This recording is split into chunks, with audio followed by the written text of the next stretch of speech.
Good morning students.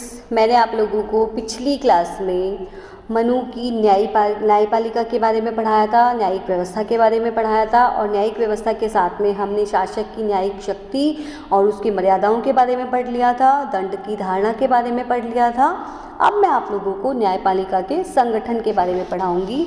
Manu ने राजा को राज्य के न्यायिक निकाय के औपचारिक अध्यक्ष का स्तर प्रदान किया है, लेकिन मनु ने राजा को न्यायिक कार्यों के निरीक्षण हेतु ये कहा है कि न्याय सभा में सदैव ऐसे ब्राह्मणों एवं पार्षदों को बैठना चाहिए जो कि विधि के ज्ञान में पारंगत हो तथा न्यायिक शक्ति मतलब विधि के ज्ञान में पारंगत हो और राजा को आवश्यकता पड़ने पर विभिन्न प्रकार से सही सलाह दे सके।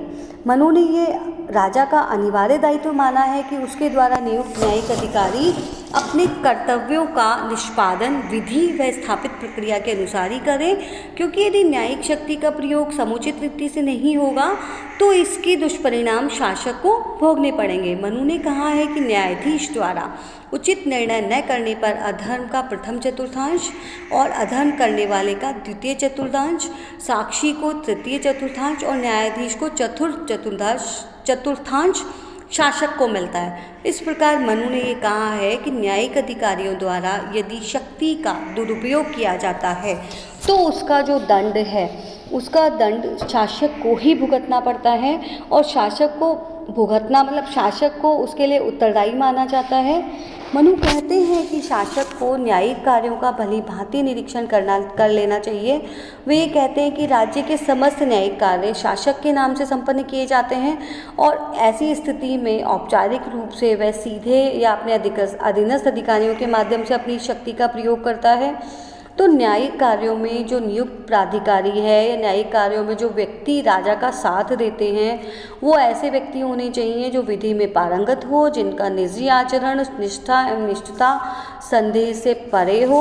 न्याय के संवाहक के रूप में शासक का दायित्व केवल उपयुक्त न्यायाधीशों की नियुक्ति कर देने तक सीमित नहीं है, बल्कि ये सुनिश्चित करना भी है कि न्यायिक अधिकारी जो है वो अपने कार्यों को किस प्रकार से संपन्न कर रहे हैं। अगर वो अपने कार्यों को ठीक प्रकार से संपन्न नहीं कर रहे हैं तो ये राजा का फेलियर होता है कि राजा ने उचित अधिकारियों की नियुक्ति नहीं की और उचित अधिकारियों की नियुक्ति नहीं की तो ऐसी परिस्थिति में जो राजा है मतलब राजा के द्वारा जो नीतियां बनाई जा रही है, राज्य में शांति नहीं रहेगी, सुशासन की स्थापना नहीं होगी, तो उसका जो दायित्व होगा उसका दायित्व किसका होगा? उसका दायित्व सीधा सीधा राजा का होगा। तो राजा को ऐसे योग्य मंत्रियों की नियुक्ति करनी चाहिए जो योग्य मंत्री क्या करें? राजा को ऐसे योग्य मंत्रियों की नियुक्ति करनी चाहिए जो मतलब योग्य मंत्रियों के साथ में योग्य न्यायाधीशों की भी नियुक्ति करनी चाहिए। मनु ने उल्लेख किया है कि समस्त प्रकार के वादों का विचार ब्राह्मण तथा शास्त्रों को सम्यक रूप से समझने वाले अन्य मंत्रियों के द्वारा उनकी नियुक्ति की जानी चाहिए। न्यायाधीश को विद्वान ब्राह्मण होना चाहिए। न्याय कार्य में नियुक्ति ब्राह्मण से वेदों मतलब ये कहा जाता है कि जो व्यक्ति न्याय कार्य में नियुक्त है वो वेदों, स्मृतियों और अन्य शास्त्रों में पारंगत है। मनु ने क्षत्रियों व वैश्यों की न्यायाधीशों के पद पर नियुक्ति की संभावना को स्वीकार किया है, लेकिन किसी भी शूद्र को न्यायाधीश के पद पर नियुक्त किए जाने का पूर्णतः निषेध किया है। मनु का कहना यह है कि जिस राज्य में शूद्र न्यायिक सत्ता का प्रयोग करता है वह राज्य अनेक प्रकार की समस्याओं से ग्रस्त हो जाता है। मनु ने न्यायाधीशों की निष्ठा और चारित्रिक उत्कृष्टता पर विशेष बल दिया है और कहा है कि न्याय सभा के सदस्यों को विधि और राष्ट्र में प्रचलित परंपराओं व रूढ़ियों का सम्यक ज्ञान होना चाहिए और ये भी माना है कि वे किसी भी मतलब उनमें किसी भी प्रकार का विकार नहीं होना चाहिए।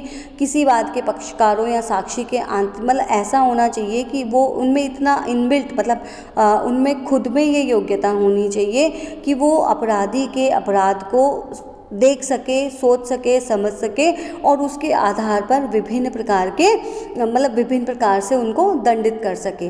अपराधों एवं दंडों का वर्गीकरण करते हुए मनु ने कहा है कि समाज की विधि के विरुद्ध की गई गतिविधियां अपराध होती हैं और ऐसे व्यक्ति अपराधी होते हैं जो जानबूझकर अपने कृत्यों द्वारा दूसरों को क्षति पहुंचाते हैं। मनु ने अपराधों की विभिन्न श्रेणियां और उनके लिए विभिन्न प्रकार के दंड निर्धारित किए हैं। मनु ने कहा है कि अपराध दंड की प्रकृति व मात्रा केवल अपराध की गुरुता के आधार पर ही निर्धारित नहीं होनी चाहिए, बल्कि अपराध के मंतव्य से भी प्रभावित होनी चाहिए।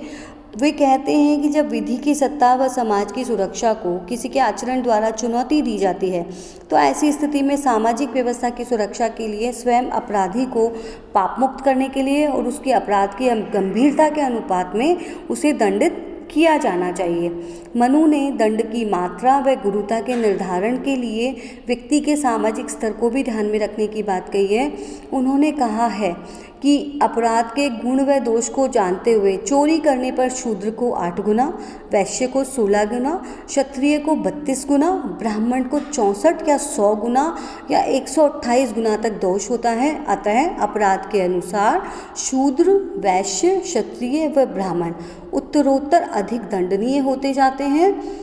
इस संदर्भ में मनु कहते हैं कि जिस अपराध में साधारण मनुष्य 1 पर्ण से दंडनीय होता है, उसी अपराध में अगर राजा ने वही अपराध किया है तो राजा को सहस्त्र पर्ण दंड दिया जाना चाहिए, क्योंकि राजा की जो गरिमा है, उस राजा की गरिमा को देखते हुए राजा से ये अपेक्षा नहीं की जा सकती है कि राजा किसी भी हाल में किसी भी तरीके का अपराध करेगा।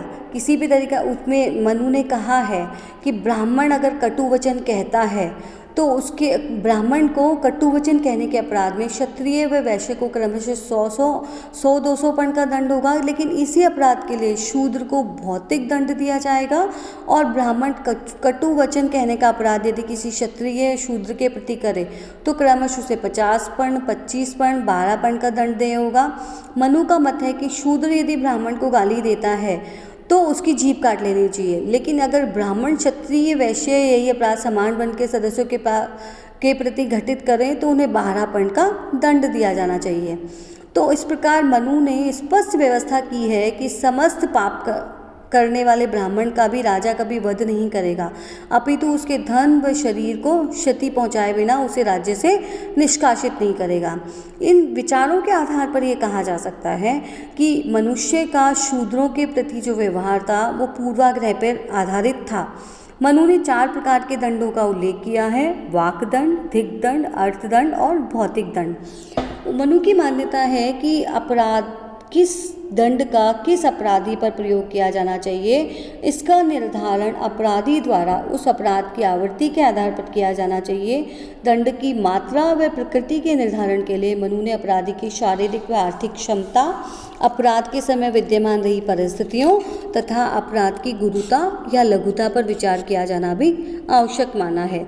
मनु का मत है कि चारों श्रेणियों के दंड पृथक पृथक भी प्रयुक्त किए जा सकते हैं और आवश्यकता पड़े तो एक साथ भी इनका प्रयोग किया जा सकता है। अब हम बात करते हैं न्यायिक प्रक्रिया की।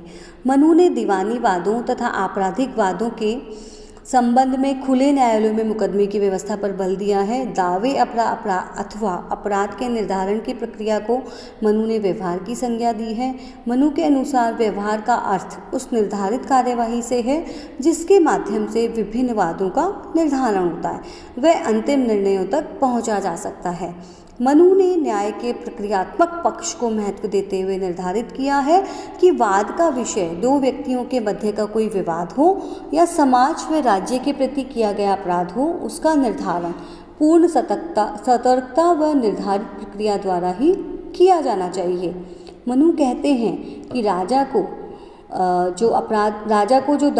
जो दंड देता है उस राजा को वाद के साक्ष्य तथा वाद से संबंधित स्थान व समय आदि के समस्त पक्षों पर जागरूकता पूर्वक ध्यान देना चाहिए। और मनु ने वादों पर विचार करने के क्रम को संबंधित पक्षों के वर्ण के क्रम के आधार पर निर्धारित करने का भी परामर्श दिया है।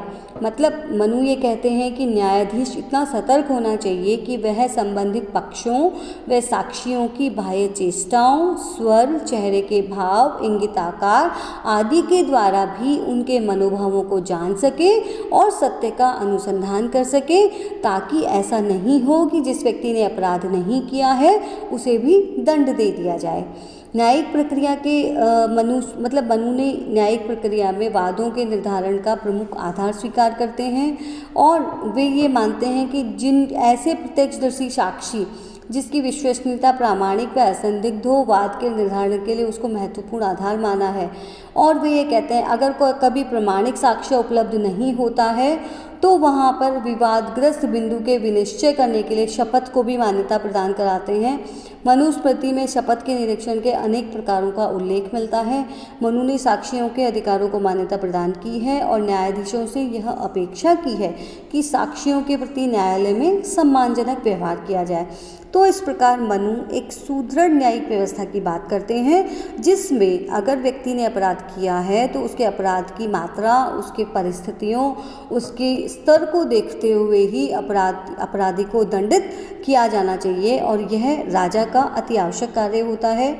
परराष्ट्र नीति की बात जब हम करते हैं, किसी भी राज्य के लिए दूसरे राज्यों के साथ में जो संबंध होते हैं उसके लिए उसको अपनी एक नीति बनानी होती है और इस नीति में, परराष्ट्र नीति में सैद्धांतिक पक्ष की बात करते हुए मनु मंडल सिद्धांत की बात करते हैं। और मंडल सिद्धांत अंतर्राज्यीय संबंधों के सुचारू संचालन के लिए राज्यों के वर्गीकरण पर बल देते हैं। इसका मूल आधार यह है कि एक शासक को सदैव शत्रुओं की संख्या को कम से कम और मित्रों की संख्या को अधिक से अधिक करने का प्रयास किया जाना चाहिए। इसीलिए मनु ने कहा है कि जो विजिगीषु राजा होता है वह राजा राज्य मंडल में केंद्र में होता है। राज्य मंडल के अन्य राज्यों की गणना व वर्गीकरण विजिगीषु के संदर्भ में ही किए जाते हैं और इस प्रकार राष्ट्रमंडल में 4 प्रकार के राज्य माने जाते हैं: मित्र, शत्रु, उदासीन और मध्यम। जिन राज्यों की सीमाएं राजा से परस्पर स्पर्श करती है मनु उन्हें शत्रु राज्य मानते हैं और शत्रु राज्य का सीमावर्ती जो राज्य होता है वह मित्र राज्य माना जाता है। मनु उस राज्य को जिसकी सीमाएं शत्रु एवं मित्र दोनों राज्यों से मिलती हैं उसे मध्यम का नाम प्रदान करते हैं और इन सभी राज्यों से भिन्न राज्य को मनु ने उदासीन राज्य कहकर संबोधित किया है। मनुस्मृति में प्रतिपादित राष्ट्रमंडल के सदस्यों की कुल संख्या 12 मानी जाती है। विजिगीषु के अग्रभाग का सीमावर्ती राज्य अरि या शत्रु राज्य माना जाता है। तत्पश्चात क्रमशः मित्र, अरिमित्र मित्र माने गए हैं। इसी प्रकार पृष्ठभाग का सीमावर्ती राज्य पाशनिग्रह माना जाता है। तत्पश्चात आक्रांत, पाशनिग्रहसार एवं आक्रांतासार माने गए हैं। मनु के अनुसार आक्रांतासार मित्र प्रकृति के, पाशनिग्रहसार शत्रु प्रकृति के होते हैं। इसके अतिरिक्त एक मध्यम व उदासीन राज्यों को भी विजिगीषु राष्ट्र के अग्रभाग के और 4 पृष्ठभाग के, एक मध्यम, एक उदासीन, एक स्वयं विजिगीषु, इस प्रकार कुल मिलाकर 12 सदस्य कहे गए हैं। और प्रत्येक राज्य की 5 द्रव्य प्रकृतियां बताई जाती है: अमात्य, राष्ट्र, दुर्ग, अर्थ एवं दंड। इस प्रकार राष्ट्रमंडल के सदस्य कहे जाने वाले राजाओं सहित कुल प्रकृतियों की संख्या 72 मानी जाती है। प्रत्येक राजा का एक कर्तव्य होता है कि वह अपने राज्य की रक्षा करे और हित संवर्धन हेतु राष्ट्रमंडल में शत्रु एवं मित्र पक्ष के राजाओं की संख्या में उचित अनुपात बनाए रखे। इस प्रकार एक राजा को, जो राजा होता है केंद्र में, उस राजा को अपने साथ में ऐसी नीति बनानी चाहिए जिसके माध्यम से राज्य की उन्नति हो, तरक्की हो। अब मनु षाड्गुण्य नीति की बात करते हैं। षाड्गुण्य नीति में संधि, विग्रह, यान, आसन, संश्रय और द्वैधी भाव होता है कि राजा, संधि में राजा ये कहते हैं कि 2 राष्ट्रों के जब किसी प्रकार के संबंध होते हैं तो उसमें कोशिश की जाती है कि दूसरे राष्ट्रों के साथ में मेल कर लिया जाता है, उसको मनु ने संधि का नाम दिया गया है। मनु ने संधि का नाम दिया है। विग्रह राजा द्वारा किसी दूसरे राज्य को जीतने अथवा उसे पीड़ित करने की इच्छा से किया गया सशस्त्र आक्रमण विग्रह कहलाता है। और विजय की इच्छा से शत्रु को पीड़ित करने के उद्देश्य से एक राज्य द्वारा दूसरे राज्य पर किया जाने वाला आक्रमण यान कहलाता है। राज्य द्वारा आक्रमण के स्थान पर उपेक्षा धारण कर युद्ध की प्रतीक्षा करना आसन कहलाता है। और एक समय पर जब एक राजा अपनी सेना के कुछ अंश को किसी स्थान पर सेनापति के अधीन रखकर स्वयं कहीं और रहता है तो यह नीति द्वैधी भाव कहलाती है। और सेना का कुछ भाग शत्रु से रक्षा हेतु सेनापति के अधीन, प्रथम द्वैत एवं सेना के शेष भाग को राजा के साथ किले में रखना द्वितीय द्वैत कहलाता है। इस प्रकार द्वैधी भाव में एक साथ जो राजा है वो 2 तरह की नीतियों का प्रयोग करता है। संश्रय, आपत्ति काल में आत्मरक्षा के लिए राजा किसी दूसरे बलवान राजा के शरण प्राप्त कर लेता है, उसे संशय कहा जाता है। इस परराष्ट्र नीति के संचालन के लिए मनु 4 प्रकार के उपायों की बात करते हैं: साम, दान, दंड और भेद। साम, दान, दंड और भेद में साम का अर्थ है विपक्षी को प्रेम प्रदर्शन एवं विशेष आदर करके अपने अनुकूल बनाने का प्रयास किया जाता है। प्रतिपक्षी को धन व संपत्ति देकर अपने पक्ष के अनुकूल बनाने का उपाय दान कहलाता है। दंड से अभिप्राय है कि शत्रु को बल प्रयोग द्वारा अपने अनुकूल हो जाने के लिए बाध्य कर दिया जाता है। और भेद शत्रु की शक्ति को क्षीण कर देने के मंतव्य से उसकी प्रवृत्तियों, उसके मित्रों, सहायकों आदि के मध्य फूट डालकर उनमें मतभेद उत्पन्न करने को भेद कहा गया है। अब मनु दूत व्यवस्था की बात करते हैं। दूत और गुप्तचरों की नियुक्ति बहुत ज़रूरी है। एक राजा को अपने राज्य के से दूसरे परराष्ट्र संबंधों के संचालन के लिए जो सबसे बड़ा साधन होता है वो दूत होता है। और जो दूत होता है वो वाक्पटु होना चाहिए, परिस्थिति को समझने वाला होना चाहिए और परिस्थिति को समझ के राजा के जो विचार हैं उसको इस प्रकार से प्रकट करना चाहिए कि शत्रु भी राजा से मित्रता करने के लिए तैयार हो जाएं। इसके अतिरिक्त मनु दूसरे राज्य की शक्ति और दुर्बलताओं का पता लगाने के लिए गुप्तचर व्यवस्था की बात करते हैं। और गुप्तचर ऐसे होते हैं जो मतलब बिल्कुल पता दूसरे राज्य में रह करके अपने राजा के प्रति स्वामी भक्ति बनाए रखते हैं और अपने राज्य के प्रति स्वामी भक्ति बना करके वहाँ की जो सीक्रेट्स हैं उन सीक्रेट्स को, उन सारी बातों को अपने राजा को बताते हैं। तो मनु का कहना है कि राजा को अपनी परराष्ट्र नीति का संचालन करने के लिए इस प्रकार के योग्य दूतों की और गुप्तचरों की नियुक्ति करनी चाहिए जो राजा के कार्य में उसका सहयोग दे सके। युद्ध के प्रति राजा का जो दृष्टिकोण है या मनु का जो दृष्टिकोण है, उन्होंने कहा है कि राज्य के हित संवर्धन के लिए पहले शासक को मतलब सारे उपाय अपना लेने चाहिए, लेकिन अगर कोई भी उपाय शेष नहीं रहता है तो अंतिम उपाय के रूप में वो युद्ध को स्वीकार करते हैं। स्वीकार करते हुए उन्होंने 2 तरह के युद्धों की बात की है। एक है धर्मयुद्ध और दूसरा है कूट युद्ध। धर्मयुद्ध ऐसे युद्ध को कहा गया है जो शत्रु द्वारा युद्ध हेतु आमंत्रित किए जाने पर समस्त नैतिक नियमों का पालन करते हुए किया जाता है। और कूट युद्ध ऐसा युद्ध होता है जिसमें युद्ध के नैतिक नियमों की अवहेलना की जाती है। शत्रु को पीड़ित करने के लिए उसके चारों ओर घेरा डाला जाता है, उसे परेशान किया जाता है। शत्रु के तालाब, पानी के साधन, उसके आने जाने के रास्तों को बंद कर दिया जाता है। मतलब उसमें किसी भी प्रकार के नैतिक नियम का ध्यान नहीं रखा जाता। युद्ध के दौरान मनु नैतिक नियमों के पालन पर अत्यधिक बल देता है और वो ये कहते हैं कि भले ही 2 राज्यों में युद्ध हो रहा हो लेकिन नैतिकता का आचरण करते हुए उन्हें युद्ध करना चाहिए। विजित राष्ट्र एवं उसके धन के प्रति विजेता के व्यवहार के बारे में मनु ने कहा है कि कम मूल्य के द्रव्य युद्ध में जीत कर लाने वाले योद्धा को ही दे देने चाहिए। केवल बहुमूल्य रत्न, सोना, चांदी और भूमि ही राजा द्वारा ग्रहण किए जाने चाहिए और उनको भी यथा समय सैनिकों के मध्य वितरण कर देना चाहिए। मनु का कहना है कि विजित राज्य पर अपना शासन स्थायी बनाने के लिए राजा को वहाँ के व्यक्तियों के प्रति उदारता एवं सहिष्णुता का व्यवहार करना चाहिए जिससे वे शासन को सहयोग कर सके। इसके अतिरिक्त मनुस्मृति में विजेता शासक को निर्देश दिया गया है कि वह विजय लाभ के उपरांत प्राप्त की गई वस्तुओं का कुछ अंश देवताओं एवं ब्राह्मणों को दान कर दे और राज्य में विज्ञापित करे कि युद्ध में जिन व्यक्तियों ने उनके प्रति विरोध का आचरण किया है उन्हें अभयदान प्रदान किया जाता है ताकि वे निर्भय होकर के कार्य कर सकें। इसके साथ में मनु कर व्यवस्था की बात करते हैं। किसी भी राज्य के सफल संचालन के लिए ये बहुत ज़रूरी है कि राजा के द्वारा प्रजा पर कुछ कर लगाए जाने चाहिए ताकि योजनाओं का संचालन किया जा सके और राज्य के कोष में वृद्धि की जा सके। लेकिन करारोपण जो किया जाएगा उसके भी कुछ सकारात्मक नियमों की बात मनु के द्वारा की गई है।